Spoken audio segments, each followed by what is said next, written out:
it's Ashley from Sweet Dreams Bake Shop, and today I'm going to be showing you a bunch of different cookies that I actually made all in the same day, but I'm going to break them up into a few different videos because I know for myself I don't want to go searching through the video to find the cookie that I would like to make, so I hope you enjoy this series. Today we are going to be making our Sunset Burst Butterfly Cookie, so let's get piping.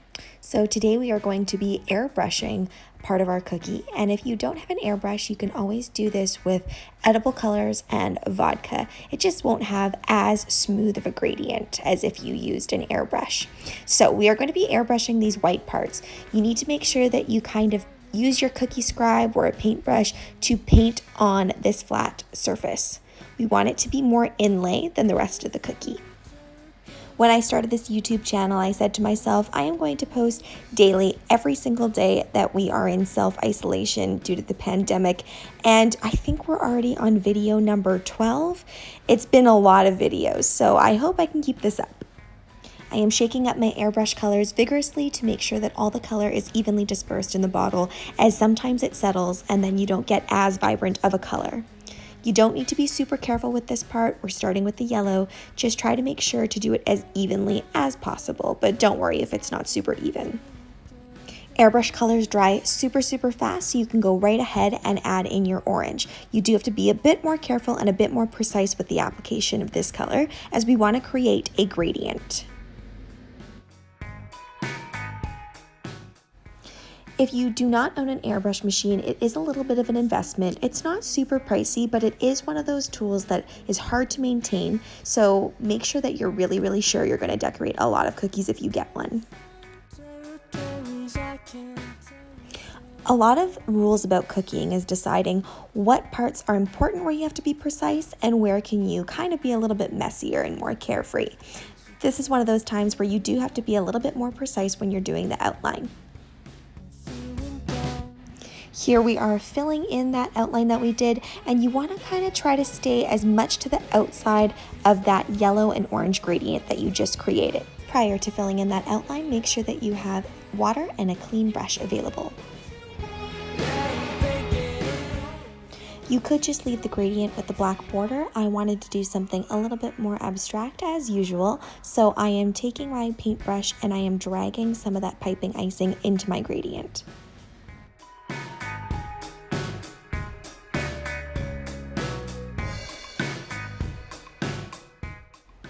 I've seen a lot of monarch butterfly tutorials out there on YouTube, so I wanted to do something punchy and fun like that. I love the orange, the yellow, and the black, but I also wanted to do something different.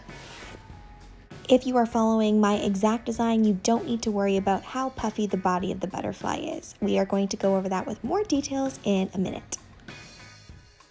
Your butterfly is ready for the next steps once you see that shininess go away and the icing has become opaque.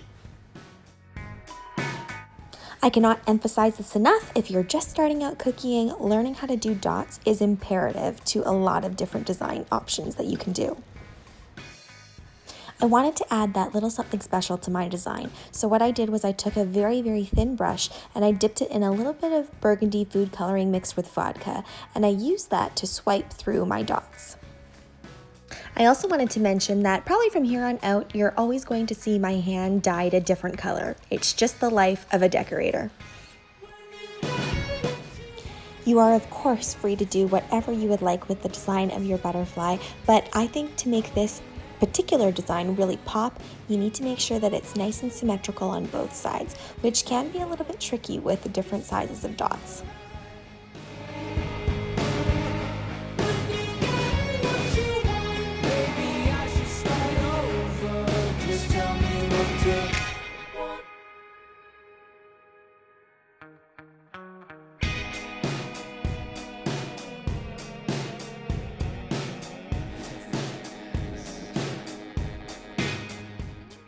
With this dot I'm swiping through right here, I end up not liking that. So all I do is I just pipe a little bit more icing over top of it and do it again.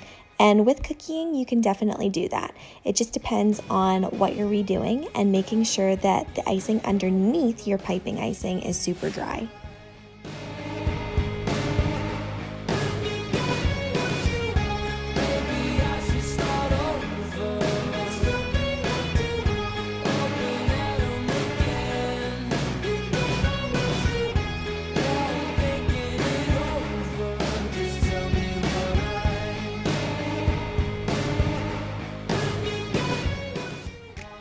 My husband always loves giving me feedback on all of my cookie designs, and he said this one by far was one of his favorites.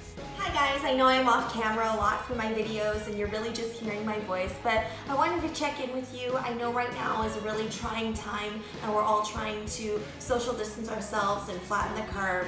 Where I'm living, it's actually really working and I'm very encouraged by that. And I hope that my videos are helping you at least quell some of the boredom while you're at home. Stay safe, happy, and healthy.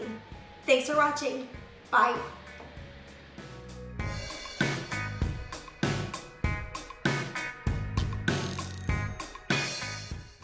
Don't forget to like, share, and subscribe if you want to be part of the Sweetie Fam. Tap that notification bell so you can see my newest uploads, which right now is always daily at 6 o'clock p.m. Pacific Standard Time.